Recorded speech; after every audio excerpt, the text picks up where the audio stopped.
जय शनिदेव, जय श्री राम भाइयों। आज का जो हमारा विषय है गुप्त धन के संकेत। घर में, खेत में, खंडर में, जंगल में, सभी जगहों पर गुप्त धन की शक्ति कैसे संकेत देती है, गुप्त धन का जो सेंटर पॉइंट है कैसे पहचाना जाता है, इसके बारे में आज हम चर्चा करने वाले हैं, विश्लेषण करने वाले हैं। अगर आपने चैनल को सब्सक्राइब नहीं किया, फॉलो नहीं किया, तो सबसे पहले चैनल को सब्सक्राइब, फॉलो करिए, लाइक करिए, शेयर करिए। भाइयों, आप सब लोग जानते हैं कि हमारे खानदान में 5 पीढ़ियों से इंद्रजाल विद्या, नारायणी विद्या, अघोर विद्या चलती आ रही है। और जो हमारे दादा गुरु थे, सबसे बड़े तांत्रिक विद्वान पंडित थे। अभी देखिए, मेरे यूट्यूब पे बहुत से चैनल है, तो मुझे लोग फ़ोन करते हैं और गुरु बोलते हैं कि गुरुजी, गुप्त धन के संकेत शक्ति कैसे देती है, गुप्त धन की शक्ति के संकेत कैसे होते हैं, आप थोड़े हमें जानकारी दीजिए, ऐसा लोग बोलते हैं। तो एक व्यक्ति को बताने के बजाय मैं आज पूरा वीडियो बनाने जा रहा हूँ। और बहुत सी वीडियो हमारे चैनल में पहले अपलोड है, लेकिन और एक वीडियो मैं आपके लिए बनाने जा रहा हूँ, ठीक है। तो देखिए भाई, वो बात ऐसी होती है कि जो गुप्त धन की बातें, पहले ज़माने की बातें, 500 1000 साल पुरानी, 100 साल 200 साल पुरानी। पहले ज़माने में बैंक लॉकर नहीं थे, तो लोग ज़मीन के अंदर सोना चांदी, कुछ जो बहुमूल्य जो कीमती चीज़ें होते, वो संदक में, पेटी में गाड़ कर ज़मीन के अंदर 5 फुट 10 फुट नीचे गाड़ देते थे। उसके ऊपर कोई ना कोई टोटका करते थे, उसको गुप्त धन, खजाना, माया उसको बोलते हैं। तो देखिए, मान लीजिए कि भाई किसी के घर में गुप्त धन है, तो आपको शक्ति कैसे संकेत दे सकती है। शक्ति कौन सी भी हो, ठीक है, लेकिन संकेत कैसे दे सकती है। तो देखिए, उस घर में मान लो कि गुप्त धन है, तो पहला जो संकेत आएगा, तो जो घर की जो दीवारें हैं वो क्रैक होगी, घर की जो फर्श है वो भी क्रैक होगी, जल्दी दीवारें जल्दी क्रैक होगी। कभी कभी छत पर चलने की आवाज़ें आपको सुनाई देगी। कभी कभी घर में आपको ज़ोर ज़ोर से कोई सांसें ले रहा है, ज़ोर ज़ोर से कोई घूरने की आवाज़ आ रही है, आपको ऐसी भी आवाज़ें आपको सुनाई देगी। घर में बड़े बड़े सांप भी निकल सकते हैं।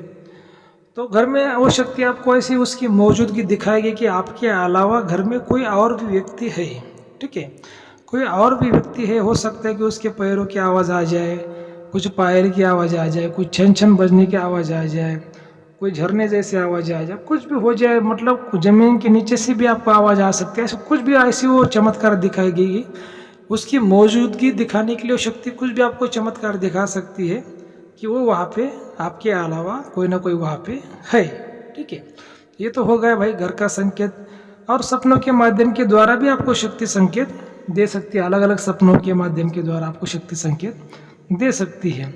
अभी खेत की बात की जाए, तो खेत में अगर कोई खजाना है, गुप्त धन है जमीन के अंदर, तो कैसे देखा जाता है। तो भाई वो देखिए, अगर मान लो किसी के खेत में खजाना है, तो वह वो खेत में बड़ी बड़ी दरारें पड़ती, इतनी बड़ी बड़ी दरारें पड़ती कि उसमें आदमी का पैर चला जाए, डायरेक्ट उसमें आदमी भी चला जा सकता है। इतनी बड़ी बड़ी दरारें पड़ती है, ऐसी लंबी लंबी दरारें खेत में पड़ती है। और वो पूरा, अगर धूप के महीने में अगर पूरा सूखी जगह है, तो कई जहाँ पे धन होता है ना, तो वहाँ पे हरियाली आपको दिखेगी। वहाँ की जो घासें जल्दी नहीं सूखेगी, नहीं जल्दी जलेगी, वहाँ पे आपको हरियाली दिखेगी। ऐसे भी जो खेत के संकेत होते हैं। और शक्ति आपको किसी न किसी माध्यम के द्वारा, किसी पक्षी के, प्राणी के माध्यम के द्वारा भी आपको संकेत, खेत में अगर धन है तो वहाँ पे आपको शक्ति दे सकती है। तो देखिए, अब ये तो हो गए घर के और खेत के संकेत, ठीक है। तो हवेली में, जंगल में तो डायरेक्टली शक्तियाँ क्या करती है, बड़े बड़े खंडर में तो डायरेक्टली आपको एक आत्मा के रूप में आपको शक्ति आती है, आपको संकेत देती है, आपको शक्ति दिखाई देती है। अभी ये तो हो गए भाई, देखिए कि सब बातें शक्ति के संकेत देने की, ठीक है। अभी क्या कि फिर आगे क्या करना चाहिए। मान लीजिए भाई किसी को अब ये तो संकेत मिल रहे, तो आगे क्या करना चाहिए। तो आगे आपको किसी सिद्ध व्यक्ति की आपको सलाह लेनी चाहिए, क्योंकि जो बातें आपके साथ में घटित हो रही है वो पॉजिटिव है या फिर नेगेटिव है, ये जानने के लिए आपको किसी न किसी अच्छे पंडित की, अच्छे गुरु की आपको सलाह लेनी चाहिए। अच्छे तांत्रिक की भी आप सलाह ले सकते हैं, देखिए, लेकिन जो ईमानदार होना चाहिए, जिसके पास में ज्ञान होना चाहिए, ऐसे व्यक्ति की आपको सलाह लेनी है। अगर आपने जीवन में गुरु किया है, जो त्रिगुणात्मक गुरु है, जिसके पास में त्रिगुण का, त्रिविद्या का, त्रिशक्ति का ज्ञान है, ऐसा गुरु अगर आपने किया है, तो फिर आपको आपके गुरु के पास में जाना चाहिए। अगर आपने गुरु नहीं किया, तो आपको एक अच्छे व्यक्ति की सलाह लेनी चाहिए, क्योंकि जो धन की शक्तियाँ कुछ पॉजिटिव होती है, कुछ निगेटिव होती है। कोई कोई धन की शक्तियाँ संकेत देती है और बोलती है मैं आऊँ क्या, मैं दूँ क्या, आपको लेना है क्या, और कभी कभी अपनी जान भी लेके चली जाती है। कभी कभी शक्तियाँ छलावा भी करती है। तो इसी वजह से अच्छे गुरु की सलाह तो आपको पहले तो बिल्कुल लेनी पड़ती है।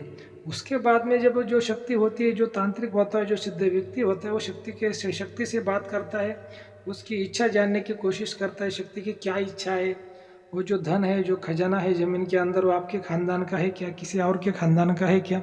शक्ति क्या बोलती है, क्या मांगती है, कुछ देना भी चाहती है क्या, कुछ लेना भी चाहती है क्या? मतलब पूरी पूरी बातों से वो उसको चेक करना पड़ता है। लेकिन जो छोटे मोटे तांत्रिक होते हैं इस बात को समझ नहीं पाते, छोटे मोटे तांत्रिकों का ये काम नहीं होता। ठीक है, एक अच्छा सिद्ध व्यक्ति के माध्यम के द्वारा इसको देखना पड़ता है और शक्ति को फिर एक हवन करके, हवन के अंदर शक्ति को लेना पड़ता है, पवित्र अग्नि, अग्नि में शक्ति को जलाना पड़ता है, उसको पवित्र अग्नि में उसको लेना पड़ता है, तब शक्ति सही जानकारी देती है। ऐसी शक्ति खुली हवा में कभी भी आपको सही जानकारी नहीं देगी। जैसे किसी चोर को पुलिस ने पकड़ा है और चोर को अगर रास्ते में पूछा जाए कि भाई वो चोरी का खजाना कहाँ है, तो चोर नहीं बताएगा। जब वो जेल में जाएगा, रिमांड में जाएगा, पुलिस के कस्टडी में जाएगा, तभी वो सही बात को बताएगा। वैसे ही शक्ति को हवन में लेना पड़ता है, उससे वचन लेने पड़ते हैं, उससे तब वो अपने को सारी जानकारी देती है। छोटे मोटे तांत्रिक क्या करते हैं, ऐसे ही खुली हवा में शक्ति को बातें करते हैं, शक्ति को पूछते हैं, शक्ति बोलती फिर मेरे को चावल दो, मेरे को गेहूँ दो, मेरे को रोटी दो, मेरे को ये दो, मेरे को चाय दो, मेरे को कॉफ़ी दो। और फिर वो गड्ढा खोदते कुछ मिलता नहीं और शक्ति फिर रुष्ट हो जाती है और जो परिवार के ऊपर फिर वो गुस्सा डाल देती है, वो श्राप दे देती है। जो घर का मालिक है उसको फिर वो श्राप को भुगतना पड़ता है।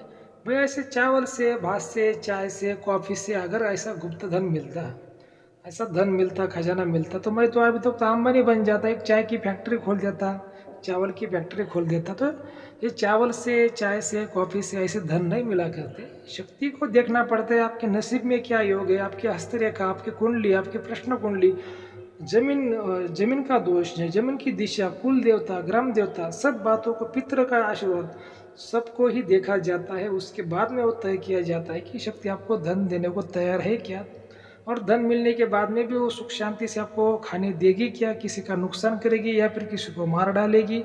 सभी बातों को देखा जाता है, तभी धन आपको मिलता है और अच्छा मिलता है। तो ऐसी बातें होती है भाइयों। तो ठीक है, आपको अगर आज का वीडियो अपना अच्छा लगा है तो चैनल को सब्सक्राइब करिए, फॉलो करिए, शेयर करिए, अच्छा गुरु करिए। जय श्री राम, जय श्री राम, धन्यवाद।